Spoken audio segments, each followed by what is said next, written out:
Santiago Bernabéu est un stade de football situé au centre de Madrid, la capitale de l'Espagne. Il a été inauguré le 14 décembre 1947 et est le stade du Real Madrid. Le stade a actuellement une capacité de plus de 81 000 spectateurs et est considéré comme l'un des plus grands stades d'Espagne et d'Europe. Après son ouverture, il porte le nom du nouveau stade Chamartín, puis son nom actuel en l'honneur du légendaire président du club de l'époque, Santiago Bernabéu.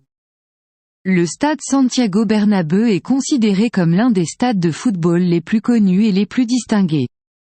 Il a accueilli de nombreux événements, parmi lesquels la finale de la Ligue des Champions à 4 reprises, 1957, 1969, 1980, 2010, ainsi que la finale de l'Euro 1964 et la finale de la Coupe du Monde 1982.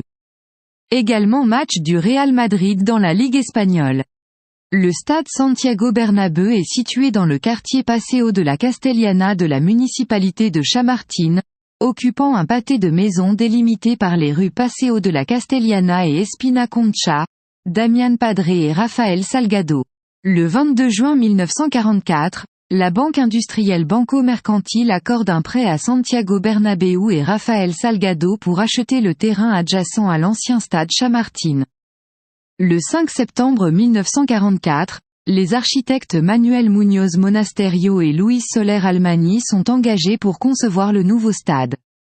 Le 27 octobre 1944, les travaux de construction du stade débutent. Le nouveau stade Chamartín, en espagnol, Nuevo Estadio Chamartín, a été inauguré le 14 décembre 1947 avec un match entre le club espagnol du Real Madrid et le club portugais dos Belenenses, que le club blanc a remporté 3-1.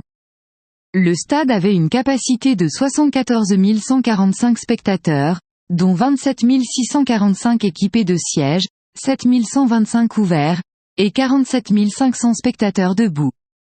Sabino Barinaga a été le premier joueur à marquer dans le nouveau stade. Année 1950, il a été rénové en 1954, afin que le stade puisse accueillir plus de 125 000 spectateurs, et ainsi le stade est devenu le plus grand d'Europe construit à cette époque moderne. Un an plus tard, son nom est changé en stade Santiago Bernabéu, en hommage au président, décédé en 1978. En 1957, la direction du club du Real Madrid utilise pour la première fois l'éclairage électrique lors du match amical contre le club sportif brésilien. Après que l'Espagne ait eu l'honneur d'accueillir la Coupe du Monde de la FIFA en 1982, de nombreux changements ont été apportés et les architectes Rafael Luis Almani et Manuel Salinas ont été embauchés pour le projet de restauration du stade. Ce sont eux qui ont réalisé le premier projet original à côté du monastère de Muñoz.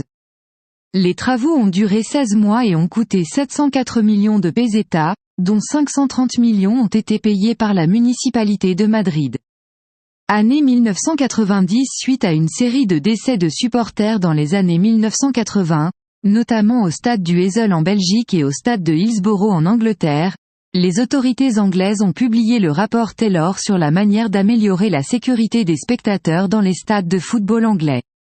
L'UEFA a emboîté le pas en Europe et le stade a été contraint de créer des raccourcis séparés pour différentes sections du stade et des sièges pour tous les supporters. Dans les années 1990, le Santiago Bernabéu a subi une expansion et une refonte majeure. Le conseil d'administration de Ramón Mendoza a attribué le projet à Gin Navarro Construction, S.A.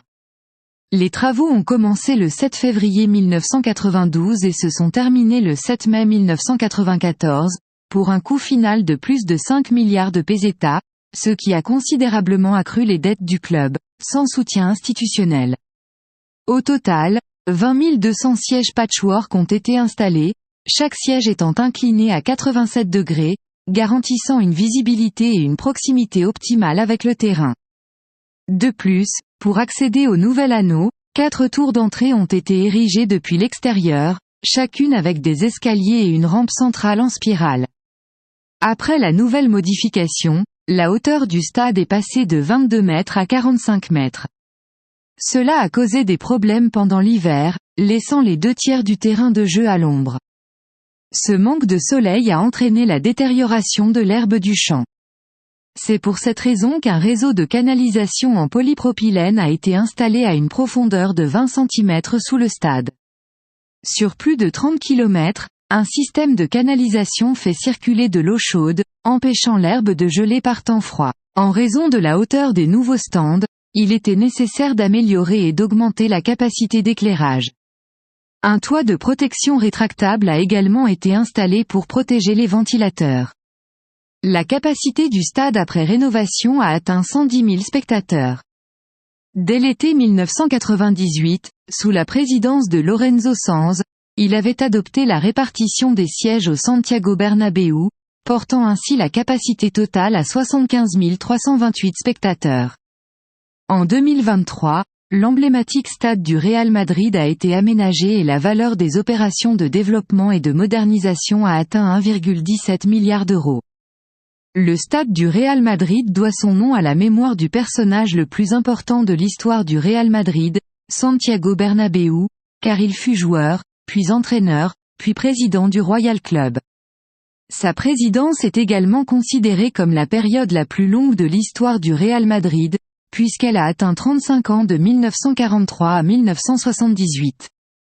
C'est aussi la période dorée de l'histoire du Real Madrid, car sa présidence est considérée comme la plus longue période au cours de laquelle le Real Madrid a réussi à remporter le titre de la Ligue espagnole, la Liga, où il en a remporté 16.